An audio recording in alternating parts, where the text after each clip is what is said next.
Good morning, dear students. Welcome to the Assamese class. তোমালোকে আজি reader বুকখন লৈ প্লে ৰেডি হোৱা। আজি মই ৰিডাৰৰ পৰা এটা লেসন পঢ়াম। তাৰ আগতে আমি এবাৰ আলোচনা কৰোঁ যোৱাবাৰ ক্লাছত আমি কি পঢ়িছিলোঁ। যোৱাবাৰ ক্লাছত আমি লিংগৰ বিষয়ে পঢ়িছিলোঁ, পুংলিংগ আৰু স্ত্ৰীলিংগৰ বিষয়ে আমি সবিশেষ কথাখিনি শিকিলোঁ। আজি এতিয়া মই তোমালোকক যেটো নতুন লেসন বা পাঠ পঢ়াম হেতু হৈছে এটা কবিতা আৰু কবিতাটোৰ নাম হৈছে অনুকাৰ। কিন্তু কবিতাটো পঢ়িবলৈ যোৱাৰ আগতে আমি কবিগৰাকীৰ বিষয়ে কিছু কথা জানি লওঁ। কবিতাটোৰ কবিগৰাকীৰ নাম হৈছে দেবেন্দ্ৰনাথ আচাৰ্য আৰু তেখেতৰ 1937 চনৰ যোৰহাটৰ গৰখীয়া দলৰ ওচৰত জন্ম হৈছিলে।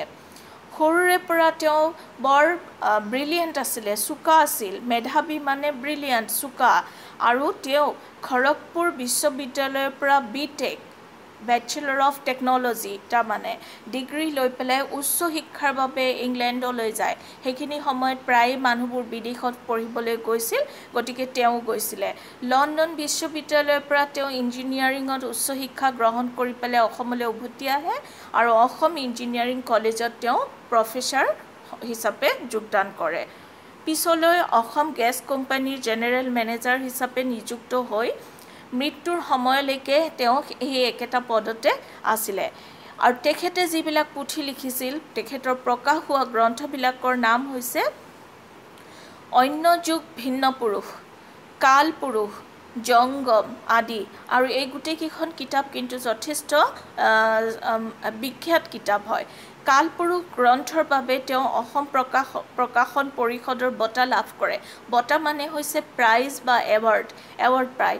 1981 চনত মৃত্যু হোৱা আচাৰ্য জংগম গ্ৰন্থৰ বাবে মৰণোত্তৰভাৱে মানে মৰাৰ পিছত 1984 চনত সাহিত্য অকাডেমি বঁটা প্ৰদান কৰা হয়। গতিকে এয়া হৈছে আমাৰ কবিগৰাকীৰ পৰিচয়। তেওঁৰ বিষয়ে তোমালোকে পঢ়ি পেলাই গোটেই কথাবোৰ মনত ৰাখিবলৈ চেষ্টা কৰিবা। আৰু এতিয়া আমি কবিতাটোলৈ আহোঁ। সকলোতকৈ আগতে আমি কবিতাটো পাঠ কৰিম। কবিতা পঠনটো তোমালোকে ধুনীয়াকৈ মনোযোগ দি পেলাই লাইন বাই লাইন শুনি যোৱা আৰু মোৰ লগত কৈ যাবলৈ চেষ্টা কৰিবা। অনুকাৰ।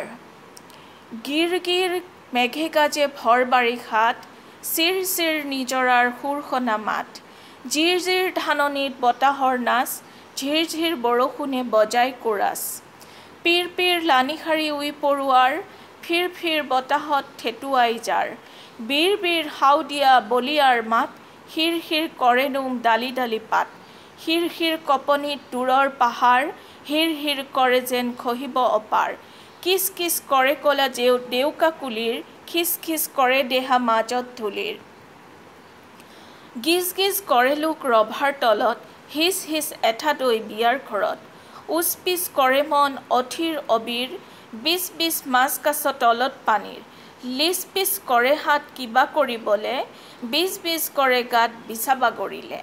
মানুহৰ বা বেলেগ প্ৰকৃতিৰ বেলেগ বস্তুবিলাকৰ অনুকাৰ মানে হৈছে ফ'ল' কৰা, অনুসৰণ কৰা। আগতে আমি টাইটেলটোৰ অৰ্থটো বুজি লওঁ।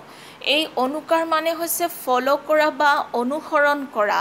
আমি কিবা এটা বস্তু ফ'ল' কৰি পেলাই তাৰ যিটো চাউণ্ড আমি অনুভৱ কৰোঁ, আমি বনাওঁ, আমি শব্দ ক্ৰিয়েট কৰোঁ, সেইবোৰ শব্দকে আমাক প্ৰকৃতিৰ বিভিন্ন বস্তুৰ বিভিন্ন শব্দ কেনেকৈ আমি গঠন কৰিছোঁ, কেনেকৈ আমি সৃষ্টি কৰিছোঁ, সেই শব্দবোৰৰ লগত আমাক এই কবিতাটোত চিনাকি কৰাই দিছে। কবিতাটোৰ পৰা শিকিবলগীয়া কথাবিলাক কি? প্ৰথমতে আমি কবিতা কেনেকৈ পঢ়ে সেই কথা শিকিলোঁ, কবিগৰাকীৰ বিষয়ে শিকিলোঁ। তাৰপিছত বিষয়বস্তুটোৰ এতিয়া মই অকণমান আভাস দি দিম। চোৱা, প্ৰকৃতিত বিভিন্ন বস্তু আছে। সেই বস্তুবিলাকৰ উদাহৰণ হিচাপে আমাক কিছুমান কৈছে, মেঘ, নিজৰা, ধাননি, বৰষুণ, পৰুৱা, বতাহ, পাহাৰ, কুলি, ধূলি, মনুষ্য, মাছ, কাছ, এই গোটেইবিলাক।